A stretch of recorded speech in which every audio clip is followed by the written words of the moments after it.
So now we come to chapter 2. Well, in this book is chapters 2 through 4, only where 2, 3, and 4 begin and end is not really defined in this book, and it's 16 pages till we get to chapter 5. So what I'm going to do with this is I'm going to, in this video, just read the chapters, and my next video, before I read through chapter 5, will be a discussion of these chapters, even though they couldn't bother to put in chapter transitions or anything. Oh well. I work with what I have. Okay. So, chapters 2 through 4. Charles Lyell's Principles of Geology. So in brackets here, I read, beginning with the cosmologies of ancient India and Egypt, chapters 2 and 3 analyze ideas about the Earth up to the final decades of the 18th century. This is presented as a history of error and absurdities. Cosmology, Lyell argues, has been confounded with geology. Scripture has been used as evidence in science. The Earth and its productions, such as fossils, have been attributed to dramatic and even supernatural causes. Through this polemical history, the opponents of uniformity are implicitly identified as inheritors of a tradition that has retarded progress in science. Chapter 4, included here, turns to more recent events. It deals with the generation preceding Lyell's own, focusing on the work of Abraham Gottlob Werner in Saxony and James Hutton in Scotland. The art of mining has long been taught in France, Germany, and Hungary, in scientific institutions established for that purpose, where mineralogy has always been a principal branch of instruction. And there's a little star here, and if you have the book, you can go to the bottom of the page. It says, our miners have been left to themselves almost without the assistance of scientific works in the English language, and without any school of mines to blunder their own way into a certain degree of practical skill. The inconvenience of this want of system in a country where so much capital is expended and often wasted in mining adventures has been well exposed by an eminent practical miner. See Prospectus of a School of Mines in Cornwall by J. Taylor, 1825. So, we're working with about 200 years ago. Werner was named, and this is Abraham Gottlob Werner. I'll talk more about him in the discussion of this chapter's video. In 1775, Werner was named professor of that science. This is mining combined with geology, in the School of Mines at Freiburg in Saxony. He directed his attention not merely to the composition and external characters of minerals, but also to what he termed geonosy, is Geognosy, or the natural position of minerals in particular rocks, together with the grouping of those rocks, their geographical distribution, and various relations. The phenomena observed in the structure of the globe had hitherto served for little else than to furnish interesting topics for philosophical discussion. But when Werner pointed out their application to the practical purposes of mining, they were instantly regarded by a large class of men as an essential part of their professional education. And from that time, the science was cultivated in Europe more ardently and systematically. Werner's mind was at once imaginative and richly stored with miscellaneous knowledge. He associated everything with his favorite science, and this is in his excursive lectures. He pointed out all the economical uses of minerals and their application to medicine, the influence of the mineral composition of rocks upon the soil, and of the soil upon the resources, wealth, and civilization of man. The vast sandy plains of Tartary and Africa, he would say, retained their inhabitants in the shape of wandering shepherds, The granitic mountains and the low calcareous and alluvial plains gave rise to different manners, different degrees of wealth and intelligence. The history even of languages and the migrations of tribes had, according to him, been determined by the direction of particular strata. The qualities of certain stones used in the building would lead him to descant on the architecture of different ages and nations, and the physical geography of a country frequently invited him to treat of military tactics. The charm of his manners and his eloquence kindled enthusiasm in the minds of all his pupils, many of whom only intended at first to acquire a slight knowledge of mineralogy. But when they had once heard him, they devoted themselves to it as the business of their lives. In a few years, a small school of mines, before unheard of in Europe, was raised to the rank of a great university, and men already distinguished in science studied the German language and came from the most distant countries to hear the great oracle of geology. There's a pretentious name. Werner had a great antipathy to the mechanical labor of writing, and he could never be persuaded to pen more than a few brief memoirs, and those containing no development of his general views. Although the natural modesty of his disposition... I'm sorry, I'm smiling at the word modesty. Not really. The modesty of his disposition was excessive. Something else was excessive. Approaching even to timidity, he indulged in the most bold and sweeping generalizations, and he inspired all his scholars with a most implicit faith in his doctrines. There we go. Their admiration of his genius, and the feelings of gratitude and friendship which they all felt for him, were not undeserved. But the supreme authority usurped by him over the opinions of his contemporaries was eventually prejudicial to the progress of the science, so much so as greatly to counterbalance the advantages which it derived from his exertions. If it be true that delivery be the first, second, and third requisite in a popular orator, it is no less certain that to travel is of threefold importance to those who desire to originate just and comprehensive views concerning the structure of our globe.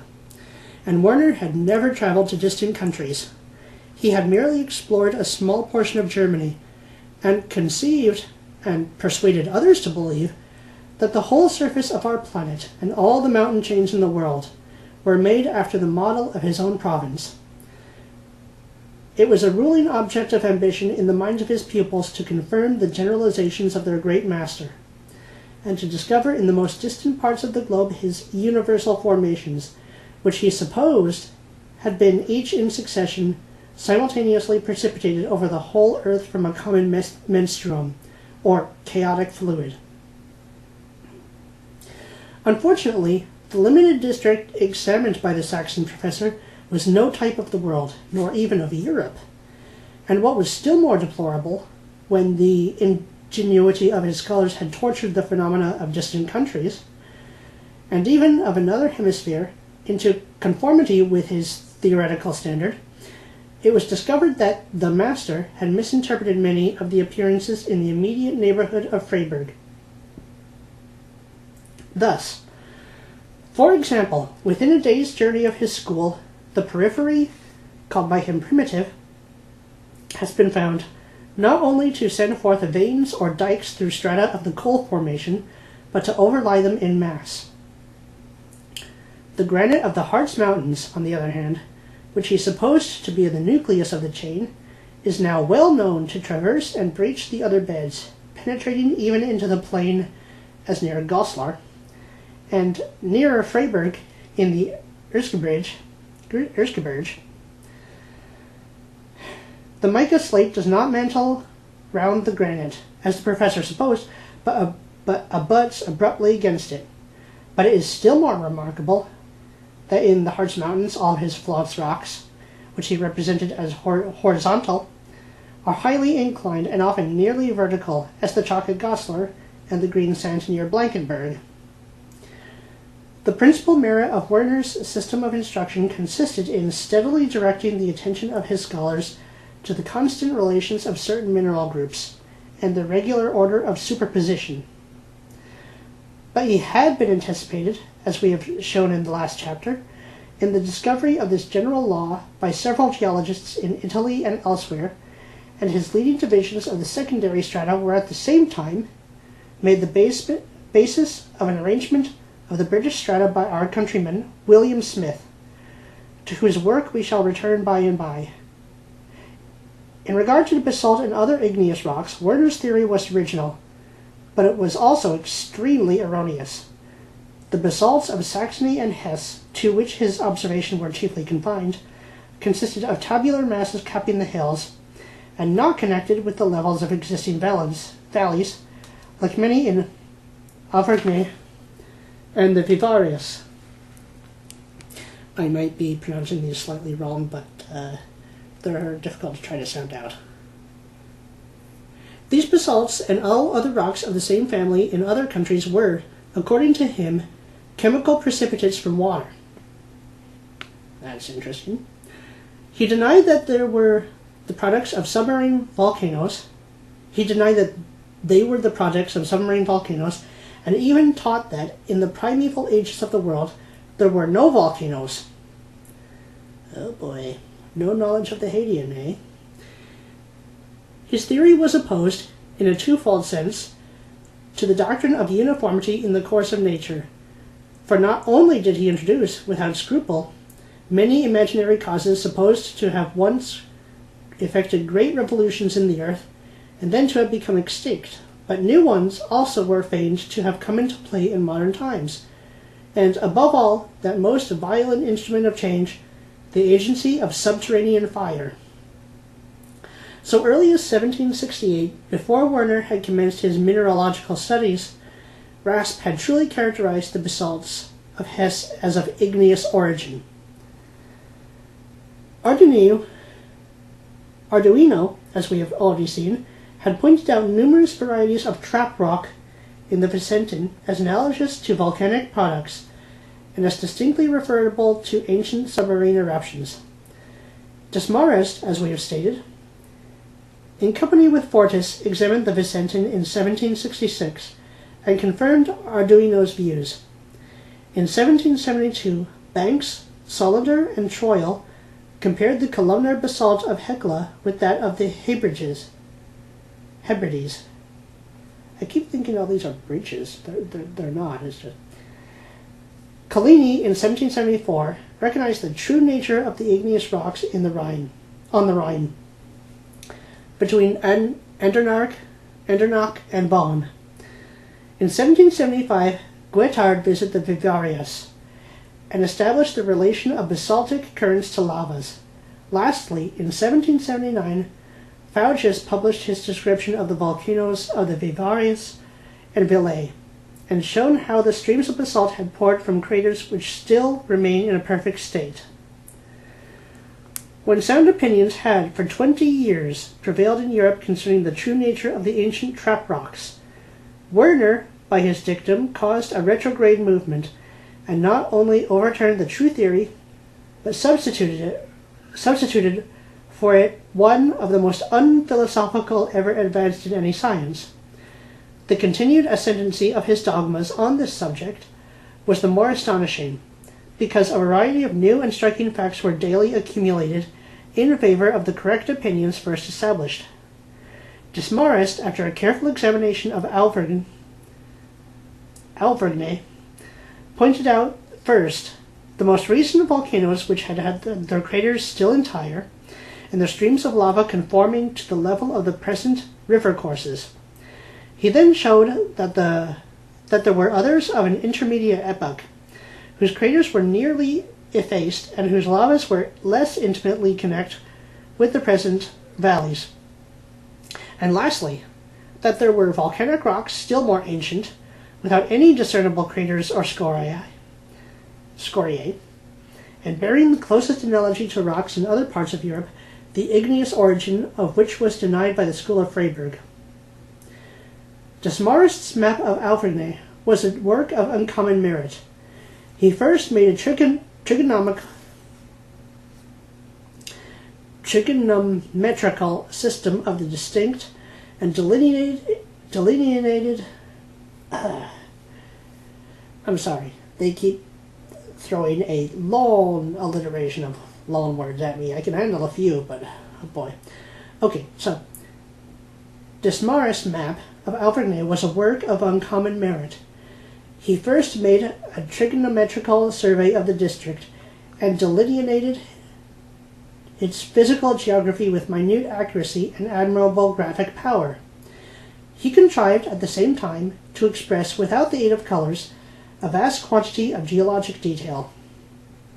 The different ages, and sometimes even the structure of the volcanic rocks, distinguishing them from the freshwater and the granitic. They alone who have carefully studied Auvergne, and traced the different lava streams from the craters to their termination, the various isolated basaltic cappings, the relation of sublavas to the present valleys, the absence of such relations in others, can appreciate the extraordinary fidelity of this elaborate work. No other district of equal dimensions in Europe exhibits, perhaps, so beautiful and varied a series of phenomena. Unfortunately, Desmarais possessed at once the mathematical knowledge required for the construction of a map, skill in mineralogy, and a power of original generalization. Dolomieu, another one of Werner's contemporaries, had found prismatic basalts along the ancient lavas of Etna. Oh, that's Mount Etna. That's interesting. And in 1784 had observed the alternations of submarine and calcareous strata in the Val di Noto in Sicily. In 1790, he also described similar phenomena in the Vicentin and in the Tyrol. Montlosier also published in 1788 an elegant and spirited essay on the volcano of Auvergne, combining accurate local observations with comprehensive views. In opposition to this mass of evidence, the scholars of Werner were prepared to support his opinions to their utmost extent, maintaining in the fullness of their faith that even obsidian was an aqueous precipitate. As they were blinded by their veneration for the great teacher, they were impatient of opposition, and soon imbibed the spirit of a faction. Their opponents, the Vulcanists, no, not the Vulcans of Star Trek, the Vulcanists were not long in becoming contaminated with the same intemperate zeal. Ridicule and irony were weapons more frequently employed than argument by the rival sects, till at last the controversy was carried on with a degree of bitterness almost unprecedented in questions of physical science. Desmarais alone, who had long before provided ample materials for refuting such a theory, kept aloof from the strife, and whenever a zealous Neptunist wished to draw the old man into an argument, he was satisfied with replying, "Go and see." Neptunist, we'll talk about that in the discussion video. That's a interesting word. There are some interesting ideas that were being cooked up, but a schism within science following different teachers. Not the first time it happened, not the last. It would be contrary to all analogy, in matters of graver import, that a war should rage with such fury on the continent, and that the inhabitants of our island should not mingle in the affray. Although in England the personal influence of Werner was wanting to stimulate men to the defense of the weaker side of the question, they contrived to find good reason for espousing the Wernerian errors with great enthusiasm. In order to explain the particular motives which led many to enter, even with the party feeling, into this contest, we must present the reader with a sketch of the views unfolded by Hutton, a contemporary of the Saxon geologist. That naturalist had been educated as a physician, but, declining the practice of medicine, he resolved, when young, to remain content with the small independence inherited from his father, and thenceforth to give his undivided attention to scientific pursuits. So a small bit here. This was not that uncommon back then for the children of wealthy people to first go into med school, and those who found themselves not much liking it to go into the more geology, physics, astronomy, sciences. I believe that's how Darwin got started on his study of ecology and evolution as well. And clearly it's also Hutton. I know several other scientists of the 17 and 1800s did begin like that. So that was actually rather common of the people who could, who had the money, who had the family resources to go and be explorer scientists. He resided at Edinburgh, where he enjoyed the society of many men of high attainments, who loved him for the simplicity of his manners and the sincerity of his character. His application was unwearied, and he made frequent tours through different parts of England and Scotland, acquiring considerable skill as a mineralogist, and constantly arriving at grand and comprehensive views in geology. He communicated the results of his observations unreservedly, and with the fearless spirit of one who was conscious that love of truth was the sole stimulus of all his exertions. When at length he had matured his views, he published in 1788 his Theory of the Earth, and the same afterwards more fully developed in a separate work in 1795. This treatise was the first in which geology was declared to be in no way concerned about questions as to the origin of things, the first in which an attempt was made to dispense entirely with all hypothetical causes, and to explain the former changes of the Earth's crust by reference exclusively to natural agents. Hutton labored to give fixed principles to geology, as Newton had succeeded in doing to astronomy. But in the former science, too little progress had been made towards furnishing the necessary data to enable any philosopher, however great his genius, to realize so noble a project. Alright, I'm going to mark my place. My voice is tired. Be a short intermission, and I will get back to reading those chapters in a few moments. Okay, I'm back. The ruins of an older world, said Hutton, are visible in the present structure of our planet, and the strata which now compose our continents have been once beneath the sea, and we were formed out of the waste of pre-existing continents. The same forces are still destroying, by chemical decomposition or mechanical violence, even the hardest rocks, and transporting the materials out to sea where they are spread out, and form strata analogous to those of more ancient date. Although loosely deposited along the bottom of the ocean, they become afterwards altered and consolidated by volcanic heat, then heaved up, fractured, and contorted. Although Hutton had never explored any region of active volcanoes, he had convinced himself that basalt and many other trap rocks were of igneous origin, and that many of them had been injected in a melted state through fissures in the older strata. The compactness of these rocks and their different aspects from that of ordinary lava he attributed to their having cooled down under the pressure of the sea.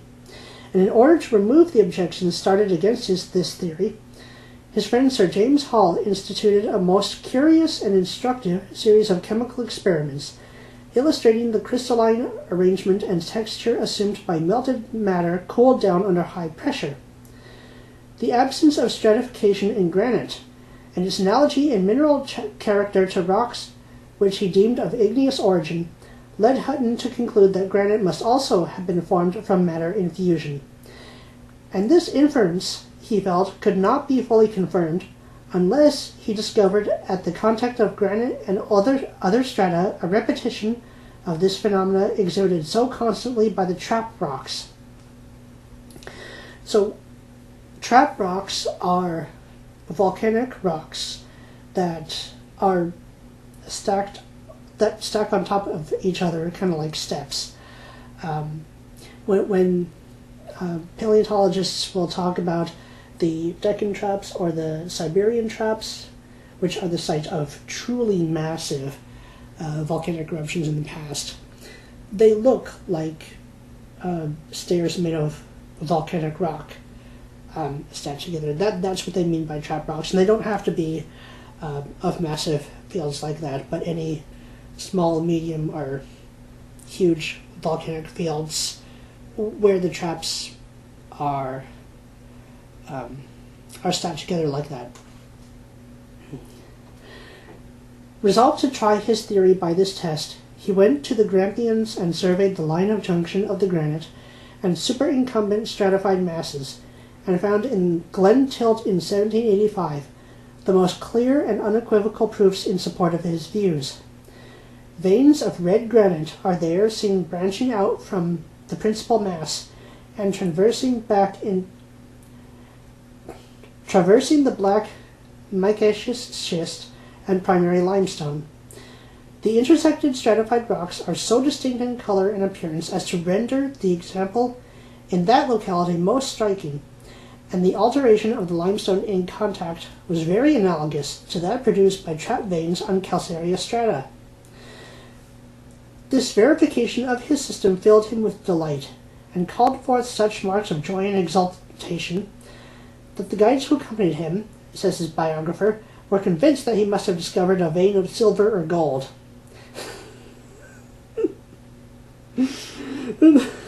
Actually must have been quite interesting when he described to them what he was looking at instead of silver or gold.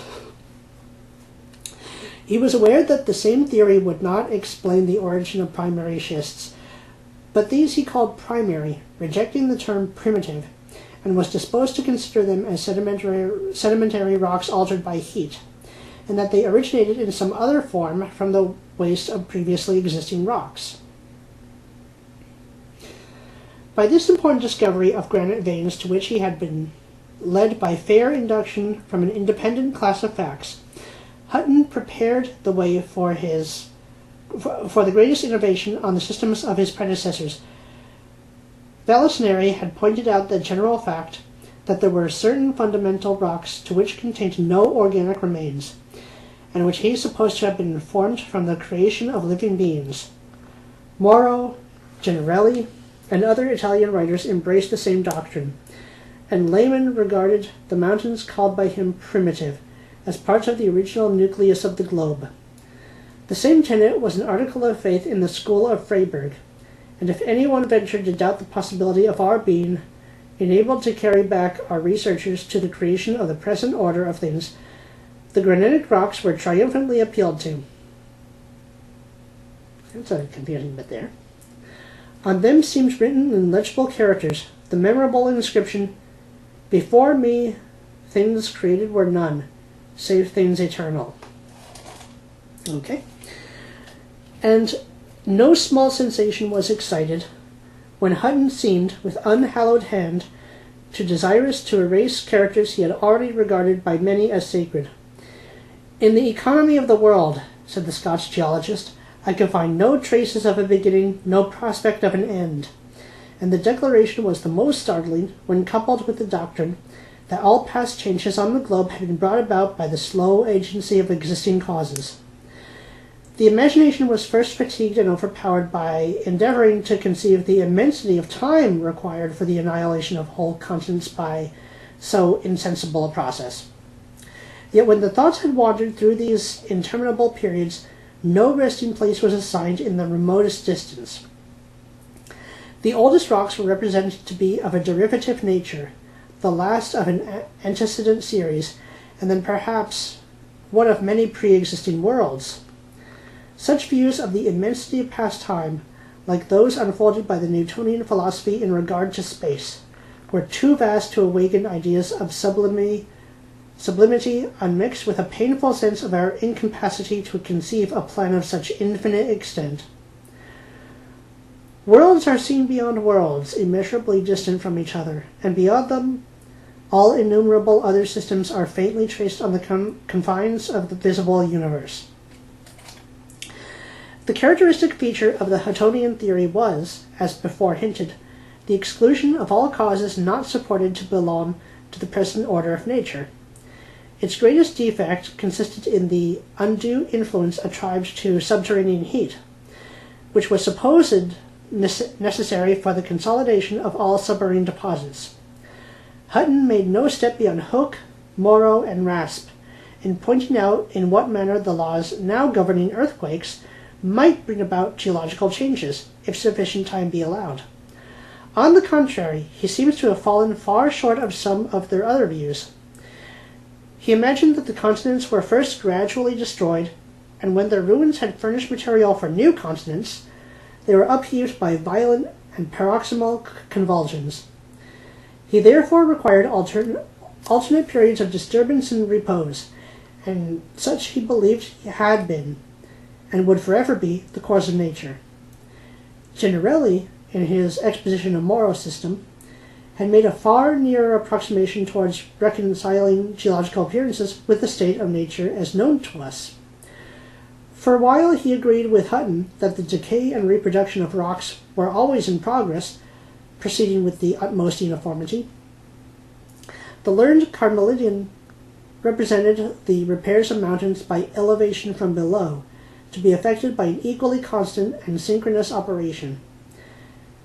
Neither of these theories, considered singly, satisfies all the conditions of the great problem which a geologist who rejects cosmological causes is called upon to solve, but they can probably contain together the germs of a perfect system. Germs as in germination, not as in the yucky kind of germs. There can be no doubt that periods of disturbance and repose have followed each other in succession in every region of the globe, but it may be equally true that the energy of the subterranean movements has always been uniform as regards the whole Earth. The force of earthquakes may for a cycle of years have been invariably confined, as it is now, to large but determinate spaces, and may then have gradually shifted its position so that another region, which had for ages been at rest, became in its turn the grand theatre of action. Although Hutton's knowledge of mineralogy and chemistry was considerable, he possessed but little information concerning organic remains. They merely served him as they did Werner to characterize certain strata, and to prove their marine origin. The theory of former revolutions in organic life was not yet fully recognized, and without this class of proofs, organic life, in support of the antiquity of the globe, almost read the same sentence twice, the indefinite periods demanded by the Huttonian hypothesis appeared visionary to many, and some, who deemed the doctrine inconsistent with revealed truths, indulged very uncharitable suspicions of the motives of its author. They accused him of a deliberate design of reviving the heathen dogma of an eternal succession, and of denying that this world ever had a beginning. Playfair, in the biography of his friend, has the following comment on this part of the theory. In the planetary motions, where geometry has carried the eye so far, both into the future and the past, we discover no mark either of the commencement or termination of the present order. It is unreasonable, indeed, to suppose that such marks should anywhere exist. The author of nature has not given laws to the universe, which, like the institutions of men, carry in themselves the elements of their own destruction. Well, that's interesting. He has not permitted in his works any symptom of infancy or of old age, or any sign by which we may estimate either their future or their past duration. He may put an end, as he has no doubt gave a beginning, to the present system at some determinate period of time, but we may rest assured that this great catastrophe will not be brought about by the laws now existing, and that it is not indicated by anything which we perceive. The party feeling excited against the Huttonian doctrines, and the open disregard of candor and temper in the controversy, will hardly be credited by our readers, unless we recall to their recollection that the mind of the English public was at that time in a state of feverish excitement. A class of writers in France had been laboring industriously for many years to diminish the influence of the clergy by sapping the foundation of the Christian faith, and their success and the consequences of the Revolution had alarmed the most resolute minds, while the imagination of the more timid was continually haunted by dread of innovation, as by the phantom of some fearful dream. So, It is true that in the 18 and 1900s there was a huge surge of science and reason, although clearly, as described by this, they had their own sects, and that's S-E-C-T-S. And they had their own wars among each other's doctrine. But there was a huge wave of science and reason that tried to get rid of get rid of religion, get rid of religious beliefs. And it largely succeeded in Europe. It took about another century or two to really take hold in America. It has come as a cost, which we can talk about.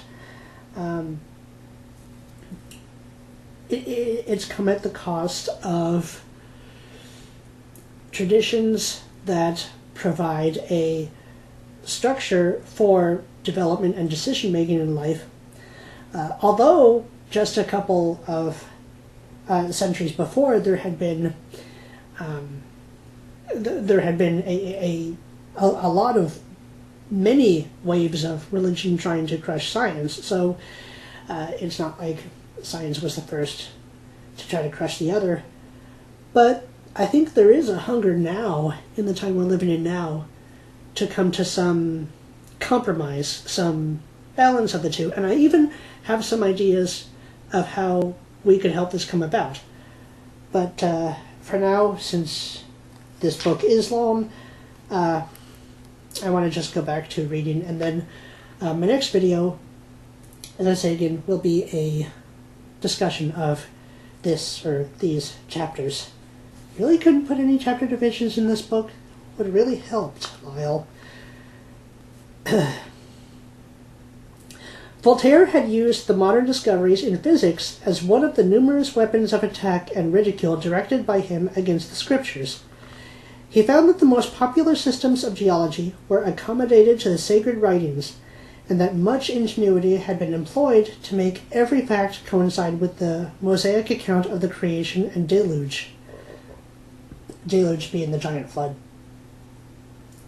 It was, therefore, with no friendly feelings that he contemplated the cultivators of geology in general, regarding the science as one which had been successfully enlisted by theologians as an ally in their cause.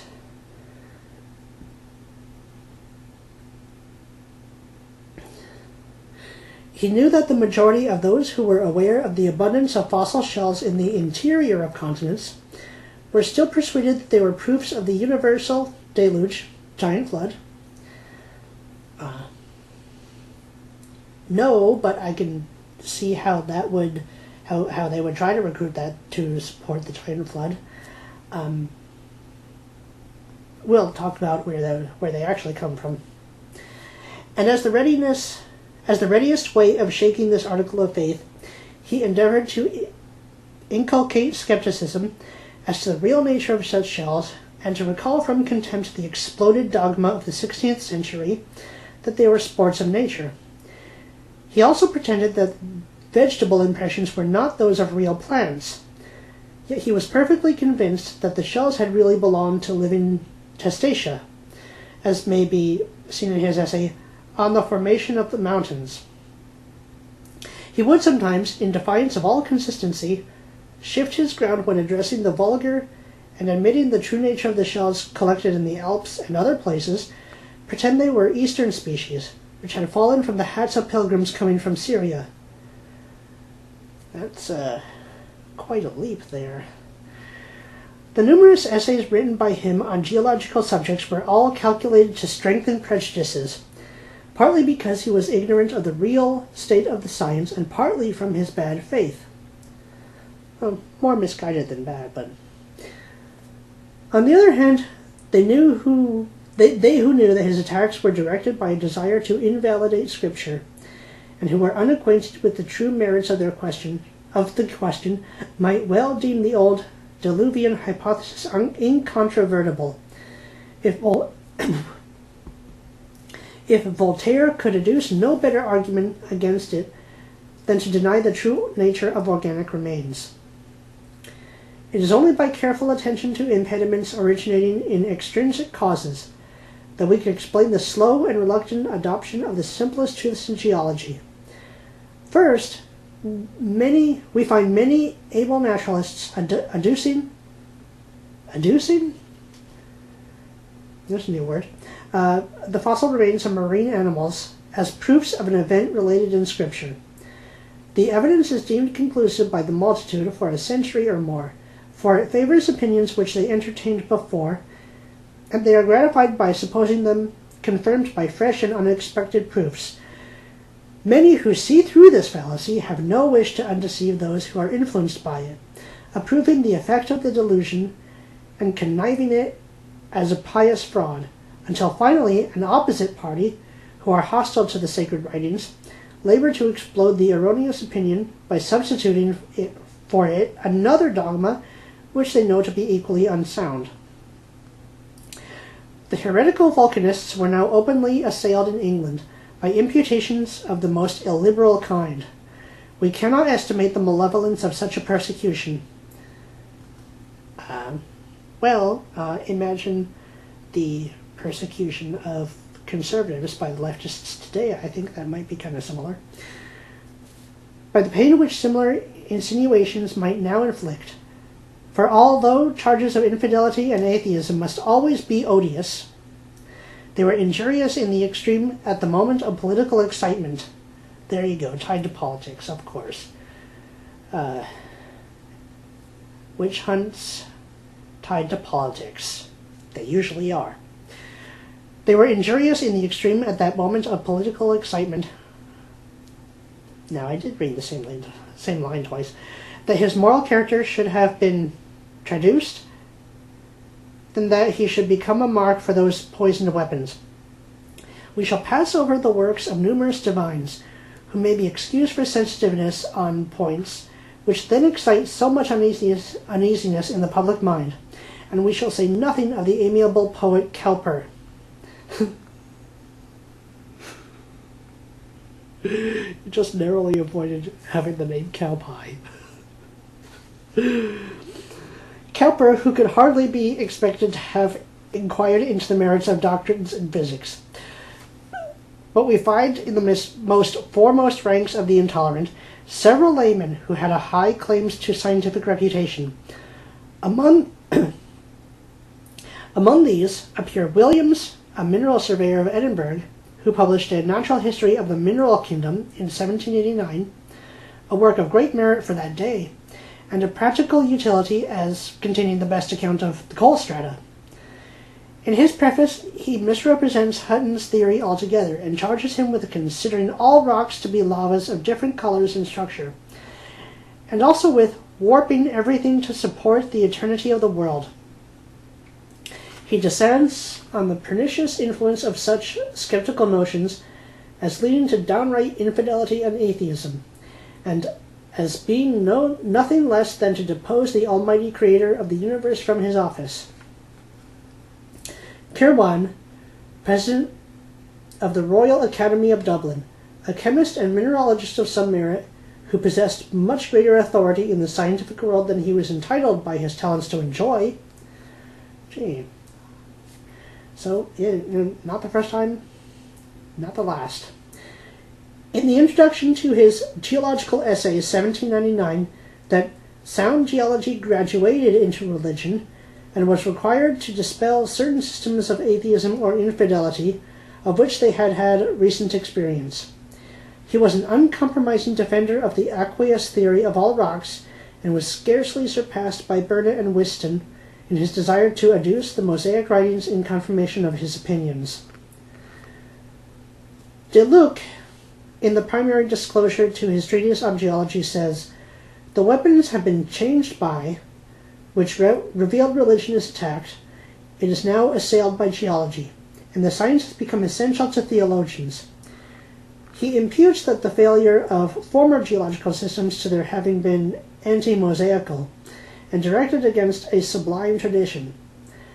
These and similar imputations reiterated in the works of de Luc, seem to have been taken for granted by some modern writers. It is therefore necessary to state, in justice to the numerous geologists... Oh boy, I'm going to have to take another break soon. In justice to the numerous geologists of different nations, whose works we have considered that none of them were guilty of endeavoring, by arguments drawn from physics, to invalidate scriptural tenets. On the contrary, the majority of them, who were fortunate enough to discover the true causes of things, did not deserve another part of the poet's panegyric, fearless of fortune and resigned to fate. The caution and even timid reserve of many eminent Italian authors of the earlier period is very apparent, and there can hardly be a doubt that they subscribed to certain dogmas, and particularly to the first diluvian theory, out of defense to popular prejudices, rather than from conviction.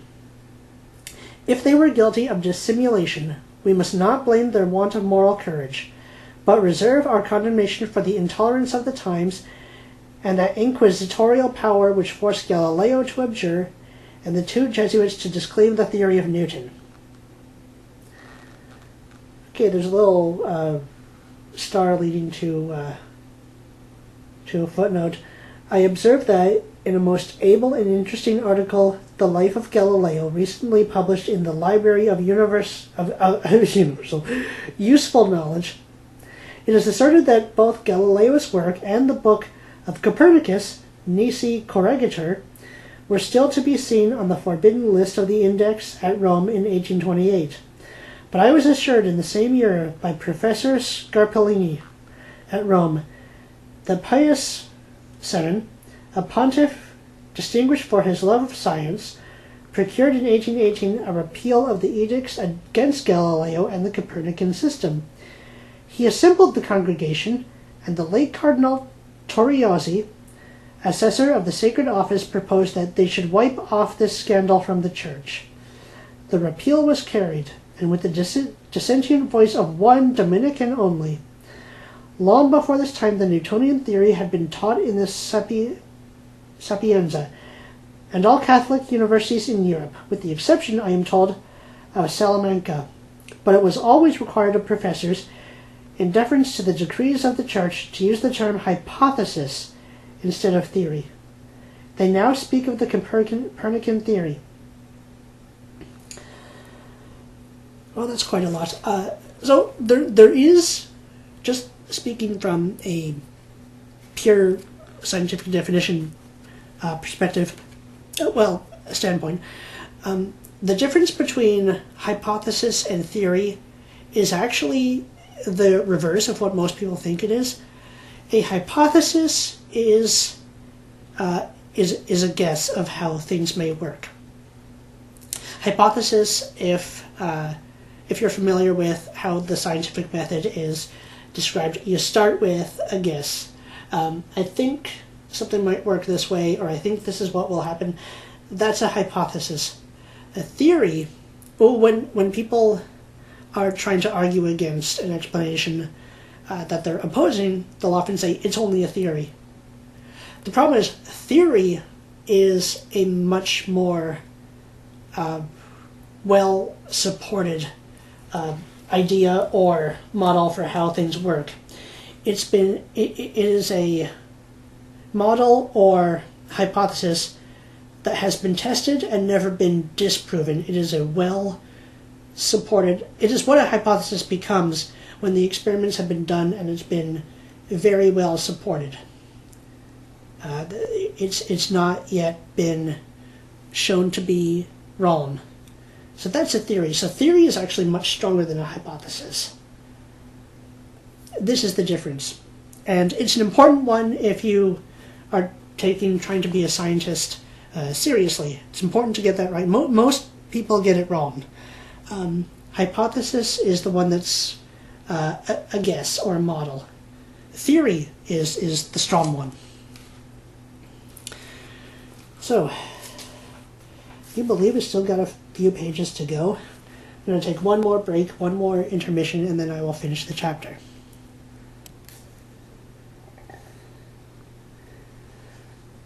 Hutton answered Kirwan's tax with great warmth. and with the indignation excited by unmerited reproach. He had always displayed, says Playfair, the utmost disposition to admire the beneficent design manifested in the structure of the world, and he contemplated with delight those parts of his theory which made the greatest additions to our knowledge of final causes. We may say with equal truth that in no scientific works in our language can more eloquent passages be found concerning the fitness, harmony, and grandeur of all parts of the creation than in those of Playfair. They are evidently the unaffected expressions of a mind which contemplated the study of nature as best calculated to elevate our conceptions of the attributes of the first cause. At any other time, the force and elegance of Playfair's style must have ensured popularity to the Huttonian doctrines. But by a singular coincidence, Neptunianism and orthodoxy were now associated in the same creed, and the tide of prejudice ran so strong that the majority were carried far away into the chaotic fluid and other cosmological interventions of Werner.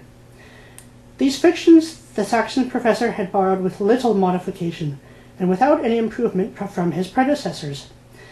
They had not the smallest foundation either in Scripture or in common sense, but were perhaps approved of by many as being so ideal and unsubstantial that they could never come into violent collision with any preconceived opinions. The greatest object of De Luc's writings was to disprove the high antiquity attributed by Hutton to our present continents, and particularly to seek out some cause for the excavation of valleys more speedy and violent than the action of ordinary rivers. Hutton had said that the erosion of rivers, such as floods, occur in the usual course of nature, might progressively, if time be allowed, hollow out great valleys. But he had also observed that on our continents there is no spot on which a river may not formerly have run. De Luc generally reasoned against him as if he had said that the existing rivers flowing at their present levels had caused all these inequalities of the earth's surface. And Playfair, in his zeal to prove how much De Luc underrated the force of running water, did not sufficiently expose his misstatement of the Huttonian proposition. But we must defer the full consideration of this controverted question for the present. While the tenets of the rival schools of Freiburg and Edinburgh were warmly espoused by devoted partisans, the labors of an individual, unassisted by the advantages of wealth or station in society, were almost unheeded. Mr. William Smith, an English surveyor, published his Tabular View of the British Strata in 1790, wherein he proposed a classification of the secondary formations in the west of England. Although he had not communicated with Werner, it has appeared by this work that he had arrived at the same views respecting the laws of superposition of stratified rocks, that he was aware that the order of succession of different groups was never inverted, and that they might be identified at very distant points by their peculiar organized fossils. From the time of the appearance of the Tabular View, he labored to construct a geologic map of the whole of England, and with the greatest disinterestedness of mind communicated the results of his investigations to all who desired information, giving such publicity to his original views as to enable his contemporaries almost to compete with him in the race.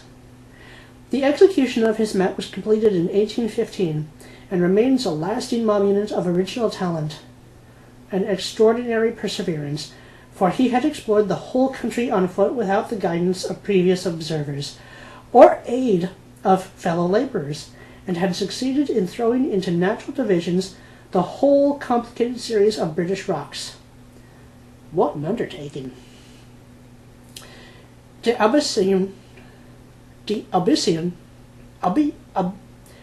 Alboyson, a distinguished pupil of Werner, paid a just tribute of praise to this remarkable performance, observing that what many celebrated mineralogists had only accomplished for a small part of Germany in the course of half a century had been effected by a single individual for the whole of England. We have now arrived at the era of living authors, and shall bring to a conclusion our sketch of the progress of opinion in geology. The contention of the rival factions of the volcanists and Neptunists had been carried to such a height that these names had become terms of reproach, and the two parties had been less occupied in search for truth than for such arguments as might strengthen their own cause or serve to annoy their antagonists.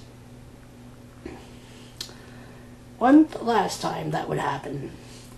A new school at last arose, who professed the strictest neutrality and the utmost indifference to the systems of Werner and Hutton, and who were resolved diligently to devote their labors to observation. The reaction, provoked by the intemperance of the conflicting parties, now produced a tendency to extreme caution. Speculative views were discountenanced, and through fear of exposing themselves to the suspicion of a bias towards the dogmas of a party, some geologists became anxious to entertain no opinion whatever on the causes of phenomena, and were inclined to skepticism even where the conclusions deducible from observed facts scarcely admitted of reasonable doubt. But although the reluctance to theorize was carried somewhat to excess, no measure could be more salutary at such a moment than a suspension of all attempts to form what were termed theories of the earth. A great body of new data were required, and the Geological Society of London, founded in 1807, conducted greatly to the attainment of this desirable end. To multiply and record observations, and patiently to await the result at some future period, was the object proposed by them, and it was their favorite maxim that the time was not yet come for a general system of geology, but that all must be content for many years to be exclusively engaged in furnishing materials for future generalizations. By acting up to these principles with consistency, they in a few years disarmed all prejudice, and rescued the science from the imputation of being a dangerous, or at best but a visionary pursuit.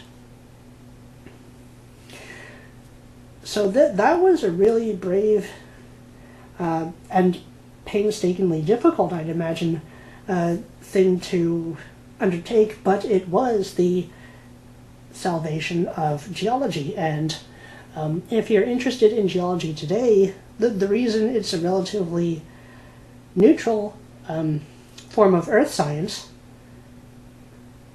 is because there were people who, in the 1800s, devoted themselves to just acquiring data to work on for a long time and not publish any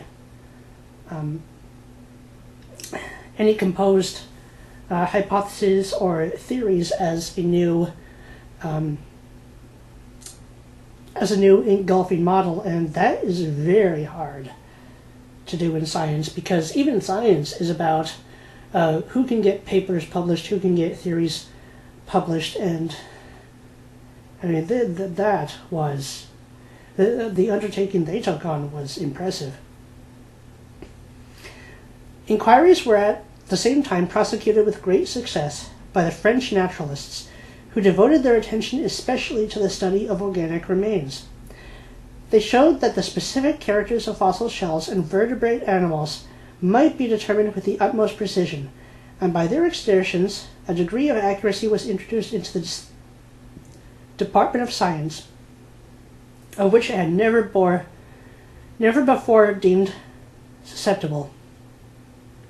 It was found that, by the careful discrimination of the fossil contents of strata, the contemporary origin of different groups could often be established, even where all identity of mineralogical character was wanting, and where no light could be derived from the order of superposition.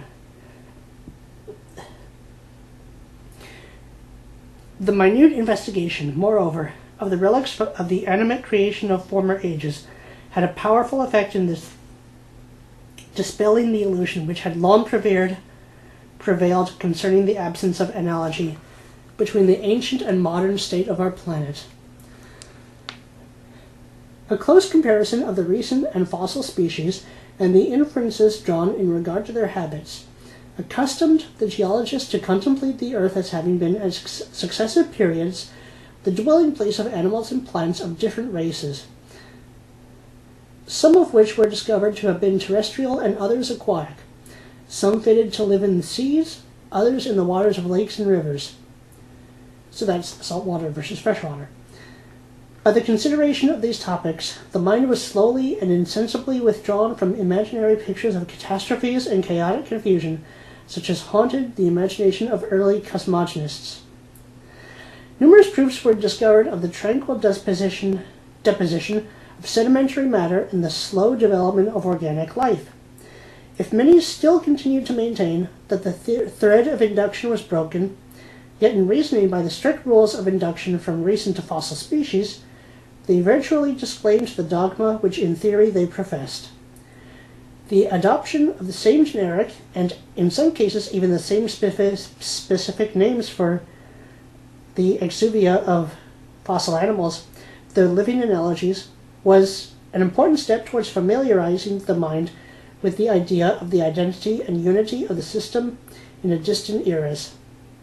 It was an acknowledgment, as it were, that a considerable part of the ancient memorials of nature were written in a living language. The growing importance, then, of the natural history of organic remains and its general application to geology may be pointed out as the characteristic feature of the progress of the science during the present century. This branch of knowledge has already become an instrument of great power in the discovery of truths in geology, and is continuing daily to unfold new data for the grand and enlarged views respecting the former changes of the earth. When we compare the result of observations in the last 30 years with those of the three preceding centuries, we cannot but look forward with the most sanguine expectations to the degree of excellence to which geology may be carried, even by the labors of the present generation. Never perhaps did any science, with the exception of astronomy, unfold in an equally brief period so many novel and unexpected truths, and overturn so many preconceived opinions. The sense had for ages declared the earth to be at rest, until the astronomer taught that it was carried through space with inconceivable rapidity. In like manner was the surface of the planet regarded as having remained unaltered since its creation, until the geologists proved that it had been the theater of reiterated change, and was still the subject of slow but never-ending fluctuations. The discovery of other systems in the boundless regions of space was the triumph of astronomy. To trace the same system through various transformations, to behold it at successive eras adorned with different hills and valleys, lakes and seas, and peopled with new inhabitants, was the delightful meed of geological research. By the geometer was measured the regions of space and the relative distances of the heavenly bodies. By the geologist, myriads of ages were reckoned, not by arithmetical computation, but by a train of physical events, a succession of phenomena in the animate and inanimate worlds, signs which convey to our minds more definite ideas than figures can do of the immensity of time. When our investigation of the Earth's history and structure will eventually be productive of as great practical benefits to mankind as a knowledge of the distant heavens must remain for the decision of posterity. It was not until astronomy had been enriched by the observations of many centuries, and had made its way against popular prejudices to the establishment of a sound theory, that its application to the useful arts was most conspicuous. The cultivation of geology began in a later period, and in every step which it has hitherto made towards sound theoretical principles, it has had to contend with more violent prepossessions. The practical advantages already derived from it not having been inconsiderable, but our generalizations are yet imperfect, and they who follow may be expected to reap the most valuable fruits of our labor. Meanwhile, the charm of first discovery is our own, and as we explore this magnificent field of inquiry, the sentiment of a great historian of our times may continually be present to our minds, that he who calls what has vanished back again into being enjoys a bliss like that of creating.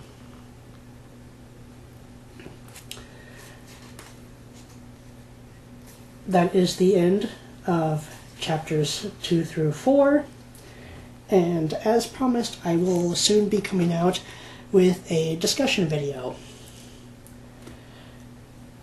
But that was quite long enough for tonight, don't you think? This is Kestrel Raptorial. I will see you all soon.